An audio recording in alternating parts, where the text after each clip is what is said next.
මේ ඉන්නේ 2002 අවුරුද්ද හිටපු seat. Yes. Alright. Good night.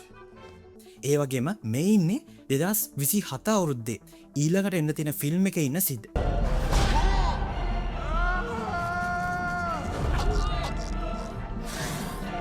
අයිසිරිජ් film එකේ හිටපු සිද්ව ඔයාට මතකයිද? කිසිම හයියක් නැති කම්මැලි හැමදාම අනිත් සත්තුන්ගෙන් ගුටි කන ඒ විහිළුකාර ස්ලොත්. මේ සිට් කියන්නේ ස්ලොත් කෙනෙක්. මේ ස්ලොත්ගේ සැබෑ ප්‍රාග් ඓතිහාසික ඥාතියා අලියෙක් වගේ විශාල යකඩ වගේ ශක්තිමත් හමක් තිබ්බ මහා යෝධයෙක් කියලා කිව්වොත් ඔබ විශ්වාස කරනවද? ඔව්, අද අපි දකින මේ ගස්උඩ ජීවත් වෙන අහිංසක මේ කුඩා සතු జాතියක් ඉන්නේ මේ ස්ලොත්ස්ලා. මේ ස්ලොත්ස්ලා වගේ නෙවෙයි, මීට අවුරුදු දහස් ගානකට කලින් අපේම පෘථිවියේ ජීවත් වුණු ජයන්ට් ග්‍රවුන්ඩ් ස්ලොත්ස්ලා කියලා කියන්නේ අයිස් යුගයේ හිටපු දරුණුම මුර්ගයෝ ඉන්නේ. මේ මුර්ගයන්ටත් වඩා භයානක සත්වයෙක්. ඇත්තරම මේ සත්තු මේ ස්ලොත්ස්ලා හින්දා තමයි අයිස් යුගයේ තිබ්බ අලිගැට පෙරගෙන පළතුර මේ දක්වා රැකිලා තින්නේ. ඉතින් මේ ගැනත් ඒ වගේම මේ අයගේ හැම යට හැංගිලා තිබුණු රහස් වෙඩි නොඅදින සන්නාහකය ගැනත් මේ සත්වයා ගැන විද්‍යාඥයන් පවා මෑතකදී හොයාගත්තු රහස් රාශියක් ගැන අද කතා කරමු විකේතනයෙන්.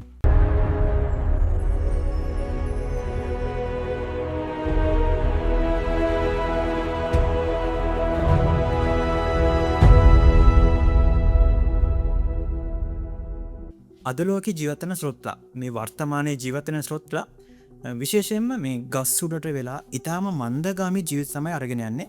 මොකද ඒගොල්ලෝගේ ශරීරය ඉතාමත් කුඩයි ප්‍රමාණයෙන්.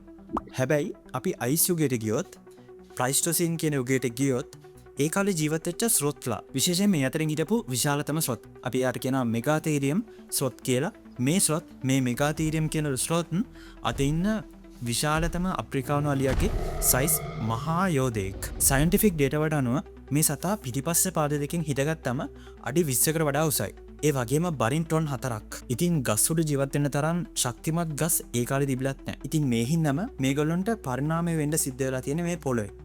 අන්න ඒ හින්දා මේ කාලේ හිටපු ස්ලොත්ලාව අපි හඳුන්වනවා ග්‍රවුන්ඩ් ස්ලොත්ලා කියලා. කොහොම වුණත් මේ අයිස් ඒජ් කියන චිත්‍රපටියේ සිද්ව නිර්මාණය කරලා තියෙන්නේ උතුරු ඇමරිකාවේ ජීවත් වෙච්ච මෙගලොනික්ස් කියන මධ්‍යම ප්‍රමාණයේ ස්ලොත් සහ දකුණු ඇමරිකාවේ ජීවත් වුණු මෙගාතීරියම් කියන ස්ලොත්ලාගේ ආභාෂන් එකතු කරලා තමයි මේ චිත්‍රපටියේ සිද්ව නිර්මාණය කරලා තියෙන්නේ. ඉතින් ෆිල්ම් එකේ හිටපු සිඩ් සාමාන්‍ය විදිහට දෙපයින් සහ සිව්පයින් දුවපු පැනව හැටි ඔයාලට මතක් වෙනවා ඇති කියලා මම හිතනවා. ඉතින් ඒක ෆිල්ම් එකක්නේ.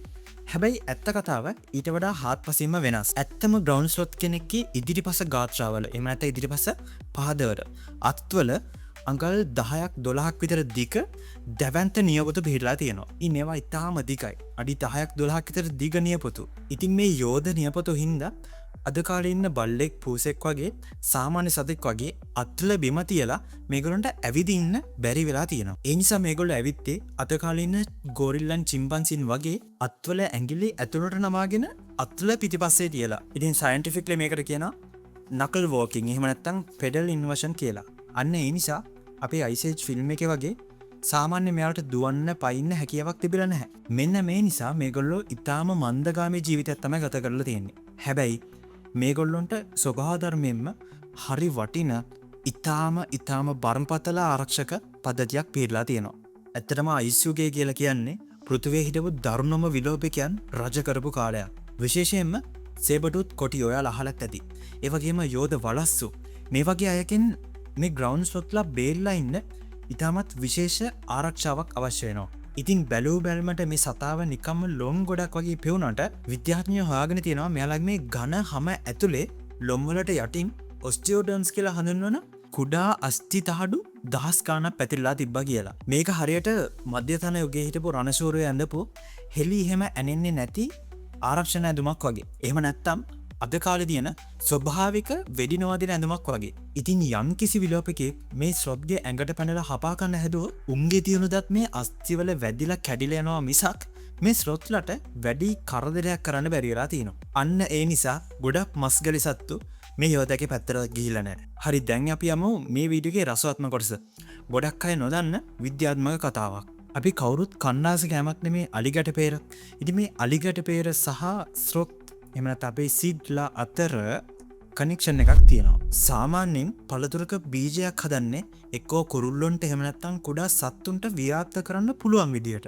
හැබැයි මේ අලිගැට පේර ගෙඩියක ඇටය නොකඩා ගෙලින්නවත් එහෙම නැත්නම් ජීර්ණ කරලා ව්‍යාප්ත කරන්නවත් අද කාලේ ඉන්න කිසිම සත්වයකට බෑ. එහෙනම් කොහොමද මේ ගහ අවුරුදු 10 ගණනක් තිස්සේ වඳ වෙන්නේ නැතුව ඉතිරි වෙලා තියෙන්නේ? උත්තරේ තමයි ජයන්ට් ග්‍රවුන්ඩ් ස්ලොත්. අයිස්යුගේ හිටපු යෝධ ස්ලොත්ලා ගස්වල තිබුණු අලිගැට පේර ගෙඩි කෑවම මේ අයගේ ආමාශය ඇතුලේ මේ අලිගැට පේර ඇටය දිරවන්නේ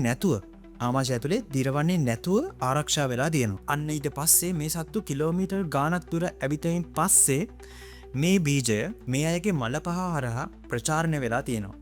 ඉතින් මේ යෝධ ස්රොත්ලා අපේ සිඩ්ලා හිටියේ නැත්තම් මේ අලිගැට පේර කියන පළතුර අද අපිට කන්න නැති වෙන්න තිබ්බා. ඒත් එක්කම 2000 දශකයේ මුල් භාගයේදී දකුණු ඇමරිකාවේ බ්‍රසීලය, ආජන්ටිනාව වගේ රටවල් වලින් ඉතාම අද්භූත භූගත උමං මාර්ග ජාලයක් හොයාගත්තා. සමහර උමං අඩි 6ක් විතර උසයි. ඒ වගේම අඩි 100 ගණක් දුරට භූගතව වීදලා තිබ්බා. ඉතින් මේක හොයාගත්ත මුල් කාලේ මිනිස්සු හිතුවේ මේක පිටසක්වල ජීවීන්ගේ නිර්මාණයක්, එහෙම නැත්නම් පැරණි මිනිස් ශිෂ්ටාචාරයක නිර්මාණයක් කියලා. හැබැයි භූවිද්‍යාඥයන් මේ උමං මාර්ගවල බිත්ති පරීක්ෂා කරද්දී දැකලා තියෙනවා දැවැන්ත නියපොතු පාරවල්. ඉතින් විද්‍යාඥයෝ හොයාගෙන තියෙනවා මේ යෝධ උමං මාර්ග ජාලය හාරලා තියෙන්නේ වෙන කවුරුත් නෙවෙයි අපි මේ කතා කරන ග්‍රවුන්ඩ් ස්ලොත් විශේෂයක්මයි කියලා. ඉතින් මේ අයිස් යුගයේ තිබුණු අධික ශීතලෙන් සහ දැවැන්ත විලෝපිකයන්ගෙන් තමන්ගේ පැටව ආරක්ෂා කරගන්න ඒ අය තමන්ගේ අඩියක් විතර දිග නියපොතු පාවිච්චි කරලා මේ දැවැන්ත උමං මාර්ග නිර්මාණය කරලා තියෙනවා. ඉතින් මේක පෘථිවි ඉතිහාසයේ සත්වයෙක් විසින් කරපු විශාලතම භූගත ඉංජිනේරු වැඩසටහනක් විදිහට හඳුන්වලා තියෙනවා.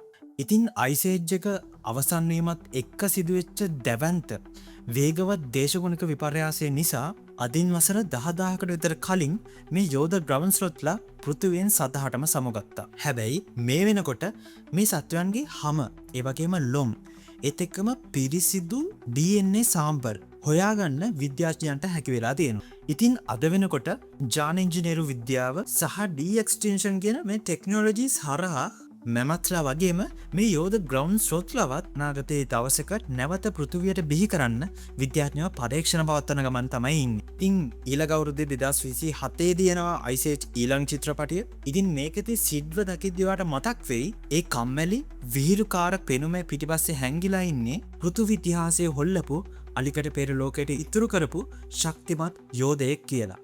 ඉතින් හිතන්න මේ විකේතන.